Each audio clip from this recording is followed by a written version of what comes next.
quiero decir que qué bendiciones fue disfrutar estar aquí hoy. Y también disfrutar estar en la casa de Dios con ustedes. Y como siempre, antes de dar el mensaje, me gustaría hacer una pequeña oración. Si nos podemos poner de pie.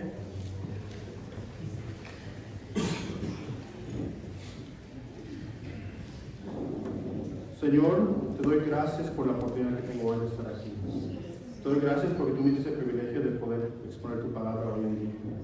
Te pido, Señor, que todo lo que yo diga hoy sea de edificación para mis hermanos. Y que no solamente sea yo, Señor, sino que seas tú, Dios. Que te manifiestes de una manera especial y que te lleves toda la gloria en este día. En nombre de tu amado Jesucristo. Amén. Cuando el pastor me dijo, Sammy, ven y dar un mensaje esta mañana, yo dije, wow, ¿verdad? No tenía un tópico en específico que traer hoy, y dije, ¿qué puedo hablar hoy? Y dije, como estamos en el mes de la amor y amistad, ¿qué tópico más relevante, qué tema más relevante que el amor? El problema es que, ¿qué se puede decir del amor, verdad? Hay otros videos, podcasts, conferencias que hablan del amor. Pero el problema es que si usted entra y mira todas esas cosas, es que muchos de ellos reducen al amor como algo tan simple como la atracción. Y si vemos, hay diferentes formas de amor. No solo existe el amor romántico, sino, por ejemplo, el amor entre padre e hijo, entre hermanos o entre amigos. Y también esto es importante porque cuando la Biblia habla del amor, la expresa en esas diferentes formas. El amor no solo es el sentimiento que uno tiene hacia una persona, sino que hay algo más detrás de todo eso. Piensen en la manera que Dios amó a su pueblo, ¿verdad? La más grande demostración de Dios hacia Israel fue que cuando lo sacó de Egipto. Pero después de eso, ¿qué les hizo? Les dio una ley. Ahora pueden decir, ¿qué tiene que ver la ley con todo esto? Y la cosa es que la ley pone límites a la relación. Cada relación tiene límites, ¿verdad? Porque el amor sin restricción es peligroso. Y Dios, ser un Dios santo, hay que recordar que Dios es un Dios santo, no podía convivir con un pueblo que durante toda su historia lo desobedecía. Y por eso tuvo que establecer unas leyes. Y estas leyes dictaban cómo ellos iban a tener que vivir junto con Dios. Y cuando usted piensa ley, ¿qué es lo que piensa? Los 10 mandamientos. Ahora lo quise hacer un poco interesante. Necesito un voluntario. Alguien que se sepa los 10 mandamientos. Alguien, un valiente, una valiente que venga aquí al frente. Para que a ver si vienen, les tengo un regalo por sí.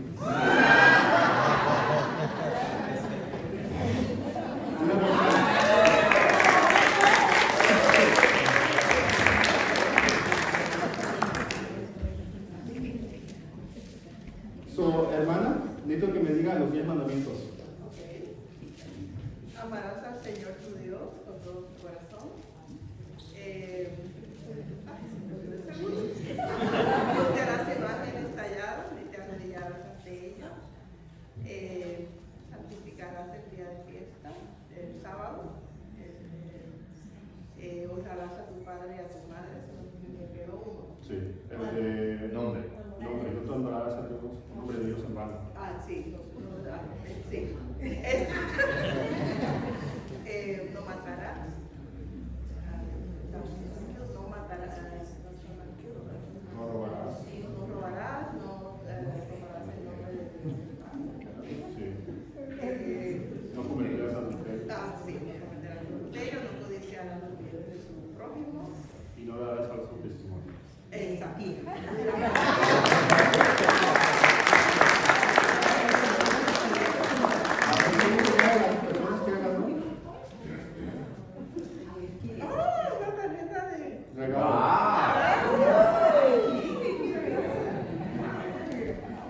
Ya ven, hermanos, podían haber agarrado ustedes. No se acostumbren que el domingo que viene yo no voy a regalar. Ahora, si tiene fondos es otra cosa. Pero como vemos, ¿verdad? Los 10 mandamientos eran una parte importante en la historia del pueblo de Dios. Y por medio de estas leyes Israel podía vivir con Dios. Y Dios podía tener esta relación especial con ellos. Pero como dije anteriormente, el problema es que los israelitas empezaron a ver estas leyes como reglas que tenían que seguir. Se olvidaron de qué era el motivo detrás de ellas. Y miraban a las leyes como un cargo y no como el privilegio que era. El privilegio de poder convivir con Dios. Y esa no es la única actitud que ellos tuvieron, sino que ellos también empezaron a cambiar el significado de las leyes. y lo hicieron para su propia conveniencia. Ya no era solo que podían estar bien con Dios, sino lo usaron para beneficiarse ellos mismos. Ahora, la ley que regalaba como el pueblo se tenía que estar con Dios, es mantener esa relación, lo cambiaron intencionalmente para justificar sus propias injusticias y sus propios pecados. Y esto lo vemos permanentemente en el ministerio de Jesús. Vamos a ir a Lucas 10, 25 al 28. Lucas 10, 25 al 28. Para los que no tienen Biblia, está en la pantalla. Ahora, si lo van a leer, por favor, se me dicen un amén para saber cuando lo tengan.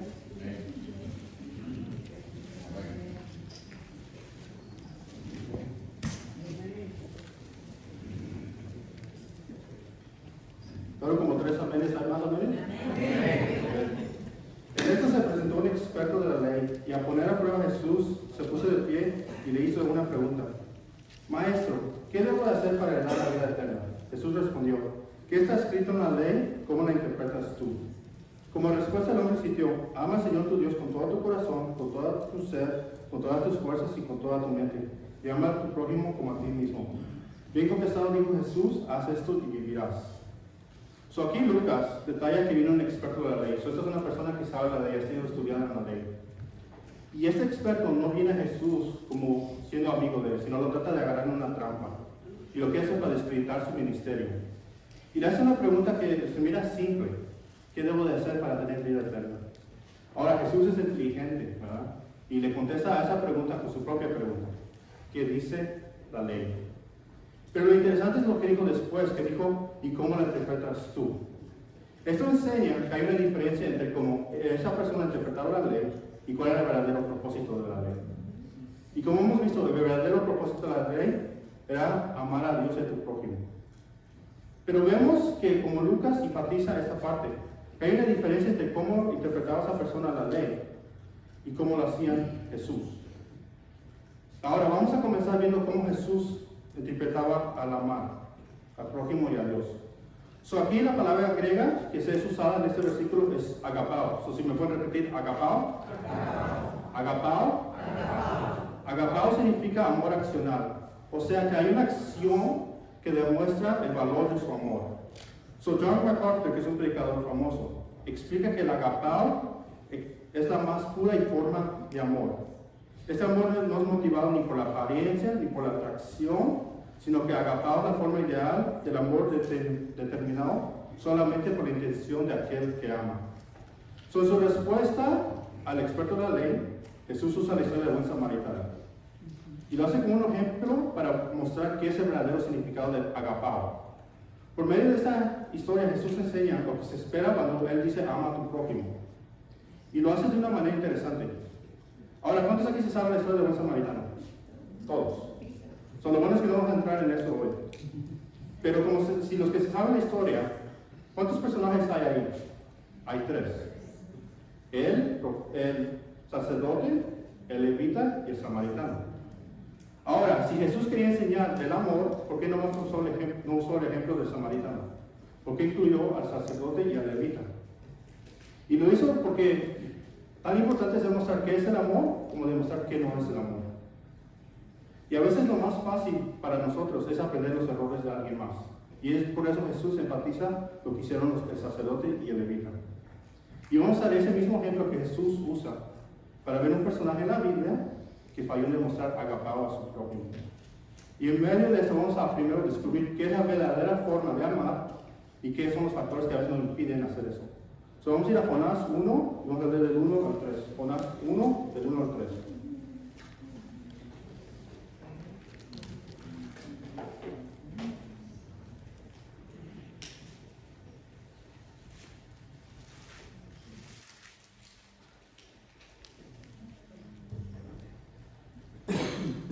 ¿Todo lo tienen? La palabra del Señor vino a Jonás, hijo de Amitai. Levántate y ve a la gran ciudad de Nínive y proclama contra ella que su maldad ha llegado hasta mi presencia.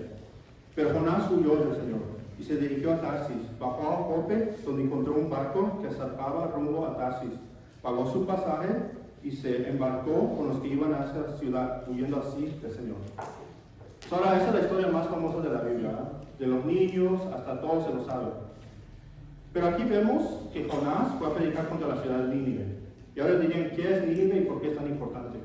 Nínive era la capital del imperio asirio.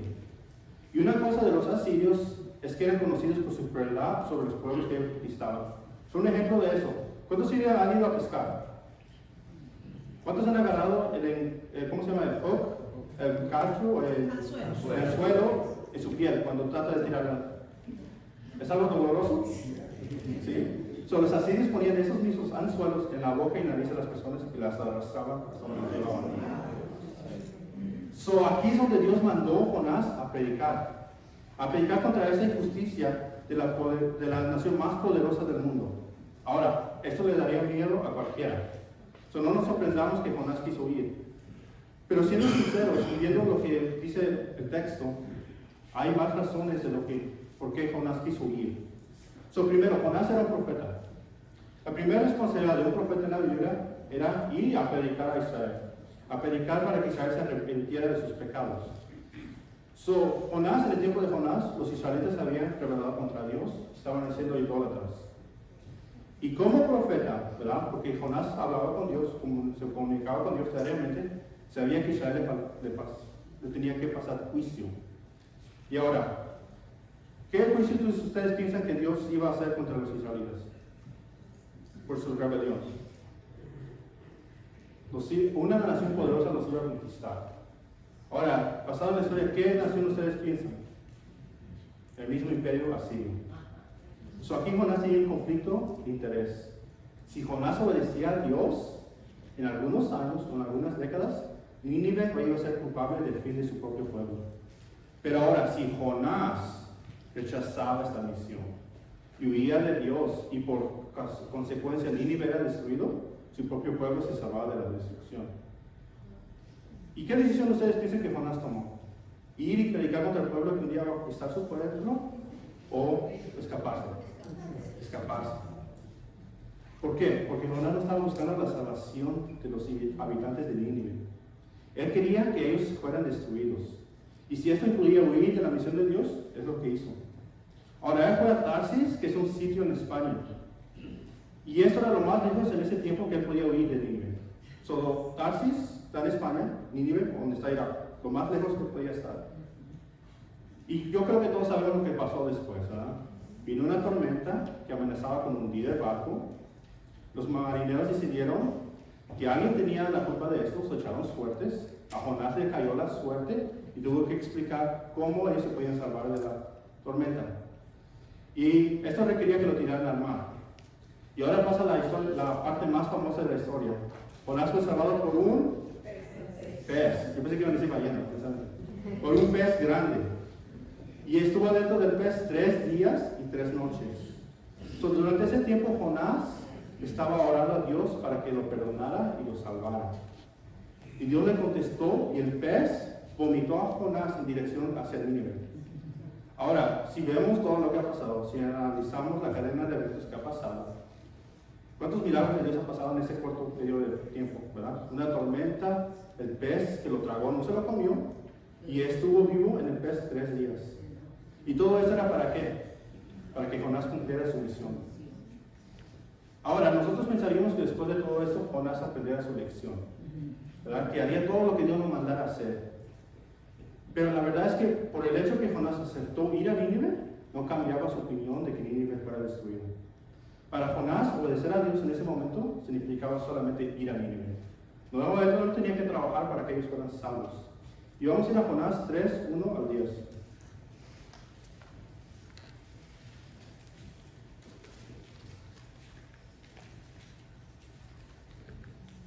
Jonás 3, 1 al 10.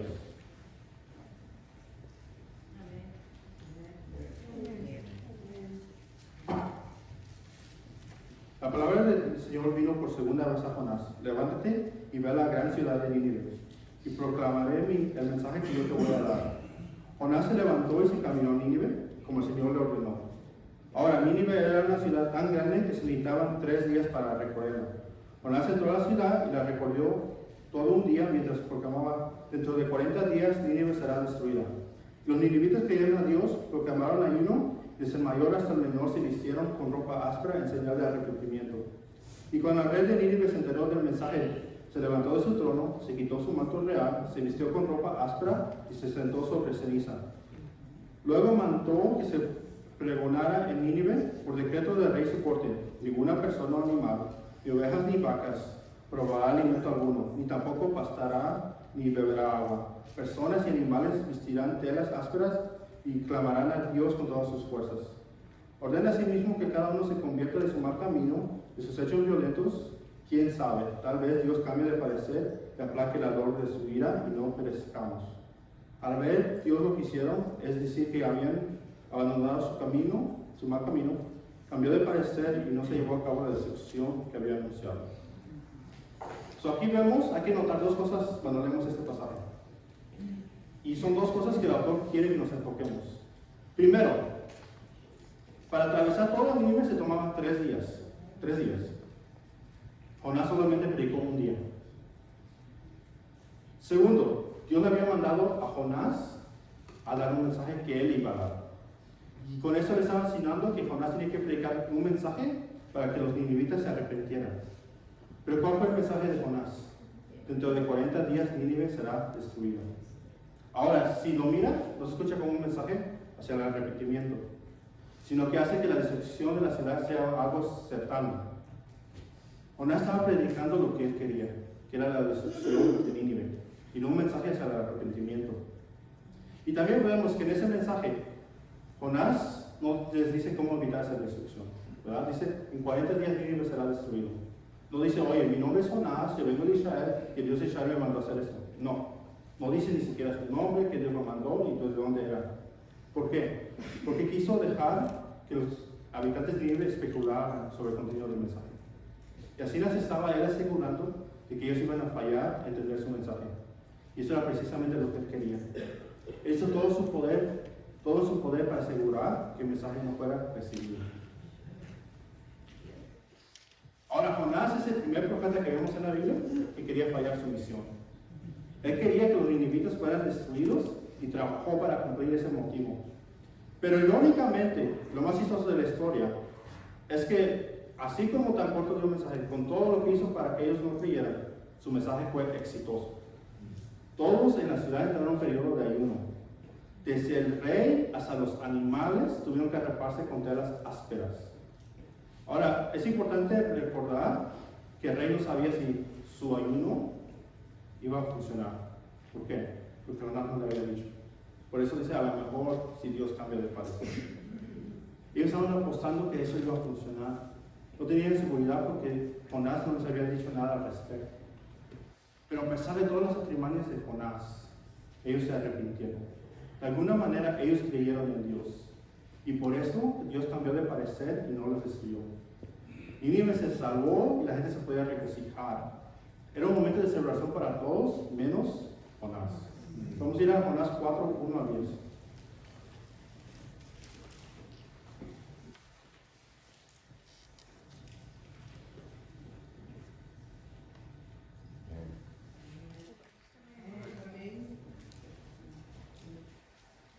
Pero esto les gustó mucho a Jonás y le hizo enfurecer. Así que oró al Señor de esta manera: oh Señor, ¿no era esto lo que yo decía cuando todavía estaba en mi tierra?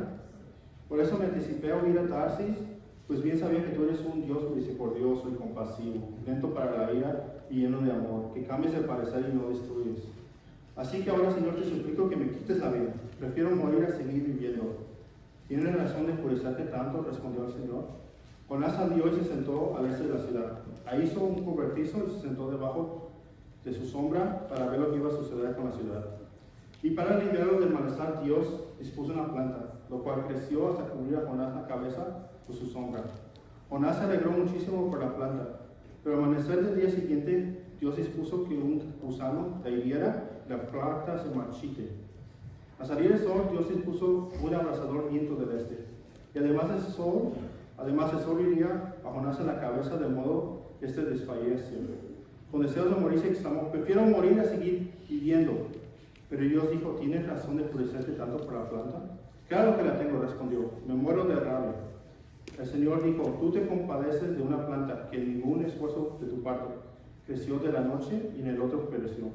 Y de Nínive, una gran ciudad donde hay más de 120,000 personas que no distinguen de su derecha, de su izquierda, y tanto ganado, no habría yo de compadecer. Ahora, después de que Dios tuvo misericordia sobre los ninivitas, Jonás estaba enojado. Él estaba enojado porque Dios cambió de parecer. Y hay que recordar que Jonás quería ver la destrucción de esa ciudad. Él quería ver el imperio asirio caer. ¿Por qué? Porque para Jonás, la destrucción de Nínive significaba que Israel iba a ser salvo del juicio que iba a venir. Y ahora que la destrucción de Nínive era prevenida por la misericordia de Dios, Israel corría perdido. Jonás rechazó esta misión porque sabía que la gracia de Dios iba a prevalecer. Él conocía a Dios. En medio del verdadero arrepentimiento, Dios da de su gracia. Y por esa razón, Jonás hizo todo lo posible para que los ninivitas no pudieran arrepentirse. Y hizo sus berrinches. Se enojó. Le pidió a Dios que le quitara su vida. Ahora, ¿cuántos aquí se recuerdan del sermón que di de Elías hace algunos meses? ¿Verdad? Y si se recuerdan, Elías pidió lo mismo. Que él también quería que Dios le quitara la vida. Pero aquí donde la diferencia entre los dos profetas es en el motivo de esta petición. Mientras Elías lo hacía porque él se sentía como un fracaso por lo que pasó en el Monte Carmelo, Jonás lo hizo porque él había sido exitoso. Él estaba deprimido porque su misión había sido un éxito. Pero la cosa es que él estaba esperando un resultado diferente. El autor nos dice que Jonás fue a las afueras de Nínive y él lo hizo para ver qué iba a pasar con la ciudad. Entonces, después de todo eso, él tenía la esperanza que Nínive fuera destruida. Y si eso significaba estar en medio del sol caliente, en el desierto, con un viento abrasador, Jonás iba a hacerlo. Y todavía aquí vemos la misericordia de Dios que Jonás tanto se enojaba. A pesar de todo esto, a pesar de sus berrinches, a pesar de cómo estaba enojado Jonás, Dios hace que le crezca una planta para que le dé abrigo. Pero esta planta solo está viva un día, porque Dios hace que el día siguiente se la coma un gusano. Ahora, en medio de una historia donde un hombre es tragado por un pez, esto no se parece tan sorprendente. Pero esta es la parte más importante de la historia. Dios usa esa misma planta para enseñarle a Jonás dónde falló él en amar a su prójimo. La historia cuenta que Jonás se alegró muchísimo con la planta, y por eso la muerte de la planta le impactó mucho. Él estaba a gusto debajo de la sombra que la planta le daba. Pero con eso Dios enseñó que mientras Jonás estaba enojado por una simple planta, a él no le importó los habitantes de Nínive. Muchos de los cuales, la Biblia dice 120,000, eran niños, y hasta los animales inocentes. Jonás falló en amar a su prójimo. Él amó a una planta más que las miles y miles de personas que habitaban en Nínive. Pero Dios él enseñó a Jonás que él sí se preocupaba por el bienestar de los ninivitas. Aparte de todo, ellos eran parte de su creación. Pero la diferencia a Dios es que Jonás era cegado por su apatía y deseo de destrucción. Y como humano, Jonás estaba dispuesto a escoger quién eran objetos de su preocupación. Jonás falló en demostrar esa misma preocupación que Dios tenía por los ninivitas. Y ahora es fácil poder criticar a Jonás, ¿verdad? Especialmente porque él falló en una misión que Dios le había dado. Pero hay que ver claramente las cosas que influenciaron a Jonás para hacer esa decisión. Y la más influyente entre todas es lo que se llama el tribalismo. El tribalismo es definido como una fuerte emoción de lealtad hacia un grupo político o social. Sobre un ejemplo, ¿verdad? ¿Cuántos aquí siguen los deportes? Muchos, ¿verdad? ¿Ustedes tienen mucha lealtad a su equipo? ¿Sí? ¿Se han querido pelear con los fanáticos de otro equipo? Claro, ¿verdad? Eso es tribalismo. Ahora, en caso de Jonás, él sentía una fuerte emoción de lealtad hacia sus raíces hebreas. Y como consecuencia, él nomás tenía cariño para este grupo, que eran los israelitas. Y cuando Dios lo llama a mandar un mensaje profético hacia un pueblo que no era parte de ese grupo preferido, él rechazó el llamado. Jonás no era capaz de amar más allá su propio grupo social. Y si vemos el tiempo de Jesús, era la misma mentalidad que tenían los líderes religiosos. Ellos no sentían compasión por las personas que estaban fuera de su burbuja cultural. Para ellos, las personas que no eran parte de su club no tenían ninguna importancia. Miren cómo trataban a los cobradores de impuestos, a las prostitutas, a la gente común. Y esta es la actitud que Jesús condena con la historia del buen samaritano. Él demuestra que el verdadero amor agapao trasciende tribus y grupos políticos. Pero Jonás no solamente practicaba el tribalismo, sino que también era influenciado por su religiosidad. Como israelita, él creía que era parte de un pueblo especial, ¿verdad?, que había sido escogido por Dios. Entonces, este estatus especial requería un estándar especial. Y este estándar era la ley. Aquí regresamos para atrás a la ley. Y ahora aquí es algo interesante, ¿verdad? Como hemos dicho, Israel era culpable de desobedecer la ley de Dios. Y como profeta Jonás entendió esto. Y él estaba feliz de predicarle a su propio pueblo hacia el arrepentimiento. Pero el problema viene cuando él es llamado a predicar a otra nación. Pero si lo vemos de esta manera, entre los dos pueblos, Israel, Asiria, ¿quién era más culpable? Los israelitas. ¿Por qué? Porque ellos sabían de la ley. Dios sabía que los ninivitas no sabían distinguir entre el bien y el mal. Ellos no tenían el mismo privilegio que tuvo Israel, de tener a Dios entre ellos, de que Dios les diera la ley. Entre los ojos de Dios, el pecado de Israel era más grande. Pero para Jonás no. Él creía que solamente Israel, por ser esa nación privilegiada, se merecía la misericordia de Dios. Para Jonás, solamente Israel tenía importancia en los planes de Dios. Nadie más era relevante, ningún otro pueblo, ninguna otra nación. Aquí vemos que su tribalismo y su religiosidad no lo dejaban ver el verdadero propósito de Dios. Y vemos que a pesar de todo eso, el verdadero propósito de Dios era que sí estaba preocupado por la salvación de los ninivitas. En el plan de Dios incluía a todos los gentiles. Y si esto no van a agarrar, ¿por qué Dios llamó a Jonás a predicar a Nínive si no le preocupaban ellos? El amor de Dios no era solamente hacia Israel, sino para toda la humanidad. La misión de Jonás era ejemplo de esto. Y donde Jonás menospreciaba a las multitudes gentiles, Dios la miraba con amor. Él la miraba a un pueblo que estaba hecho a su imagen y que necesitaban saber de él. Y así como Jonás, ¿verdad?, cuando vemos esta falta de amor, es porque viene una mezcla de esas ideologías. Y así como el experto de la ley en el tiempo de Jesús puso límites a quién clasifica como su prójimo. Jonás clasificó a su prójimo a quien que era parte de su misma fe, su mismo linaje y su misma cultura. Y cuando él tenía el prospecto de incluir a otras personas que no bajaban a ese estándar, él lo vio. Y cuando Dios intervino, cuando él mandó la tormenta, cuando él mandó el pez, Jonás todavía hizo todo lo posible para que ellos fueran destruidos. Él odiaba que Dios era compasivo con ellos. Y en eso le falló de demostrar amor a su prójimo. Ahora, nos hemos enfocado en la segunda parte de lo que dijo Lucas, amar a Dios y amar a tu prójimo. Aquí vemos que Jonás falló en amar a su prójimo. Y les quiero hacer la pregunta, ¿ustedes piensan que Jonás amó a Dios? Hemos dicho que Jonás no ha amado a su prójimo, pero él amó a Dios. Vamos a leer 1 de Juan 4:20. 1 de Juan 4:20.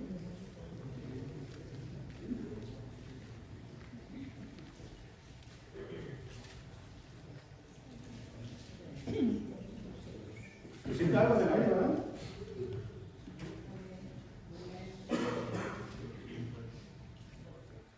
Si alguien afirma yo amo a Dios, pero odia a su hermano, es un mentiroso. Pues el que no ama a su hermano a quien ha visto, no puede amar a Dios a quien no ha visto. Juan comenta que uno no puede decir amar a Dios y odiar a su prójimo. ¿Y por qué? Porque no es posible decir yo amo a Dios y odiar a alguien que tiene su imagen. Y Jonás es un buen ejemplo de esto. Por su odio a los ninivitas, hay que recordar, por su odio a los ninivitas, él desobedeció a Dios. No, él enseñó que no amaba a Dios lo suficiente para compartir su mensaje con otros. Jonás demostró que él no sentía ese agapao hacia Dios y hacia su prójimo. Y el problema que tenía Jonás, así como lo tienen muchos en el tiempo de Jesús, era que se enfatizaba mucho en la primera parte: ama al Señor tu Dios. Y ignoraba la segunda parte: ama a tu prójimo como a ti mismo. Dicen que amar a Dios es más importante que amar a tu prójimo. Pero la cosa es que esos mandamientos no son exclusivos, sino que no se puede hacer el uno sin el otro. El amor de Dios se extiende hacia quien tiene su imagen. Y como enseñamos el amor al prójimo, déjame hacerles la pregunta: ¿cómo enseñamos el amor al prójimo? ¿Qué es lo que Dios le mandó a Jonás a hacer? a predicar la salvación hacia quién, hacia los perdidos. ¿Qué más grande manera de amar a alguien? Y decir, yo amo a Dios y amo a mi prójimo, y siguiendo el mandato de Dios, y a proclamar el Evangelio. Llevando el mensaje de la salvación a aquellos que están perdidos. ¿Qué es más grande demostración de amor que ver a una persona que está muerta en pecado, que está sufriendo por sus pecados, a los pies de aquel que murió por ellos? Pero como Jonás, muchos fallamos en esto. Ponemos límites.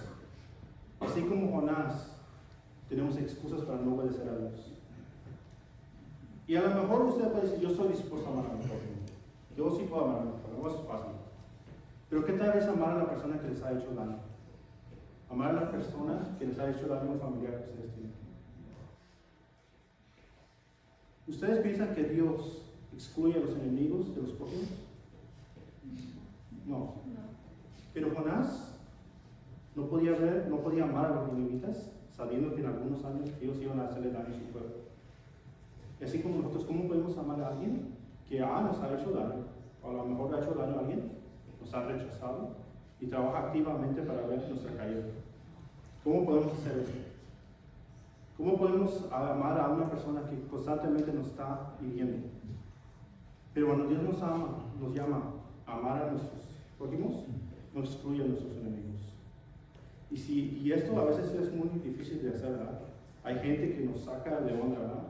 Hay gente que le decimos a Dios, yo no sé Dios cómo le haces, te lo llevo, te lo mando, pero se va de aquí. Y esto es difícil amar a esa persona así, ¿verdad? Pero vemos que Dios, primero, no nos manda algo que es imposible. Y al mismo tiempo, Él no nos manda algo que Él no puede hacer. Porque la verdad es que Dios amó a sus enemigos. Y usted me puede preguntar, ¿cómo es esto? ¿Cómo Dios puede amar a sus enemigos? Lo vamos a ver en Romanos 5, 10. Romanos 5, 10.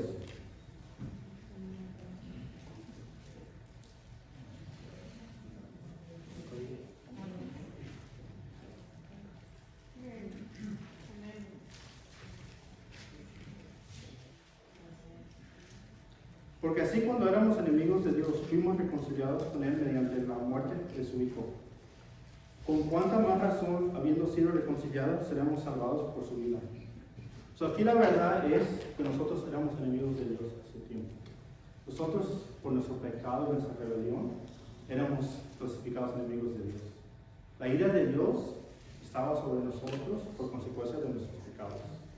Y así como los ninivitas, estábamos condenados hacia la destrucción. Pero así como Dios les dio una manera de ser salvados a ellos, nos mandó una manera a nosotros. La cruz de Jesús. Y quisiera que fuéramos a Romanos 5, 8. Ahí mismo, 2 versículos arriba. Romanos 5, 8.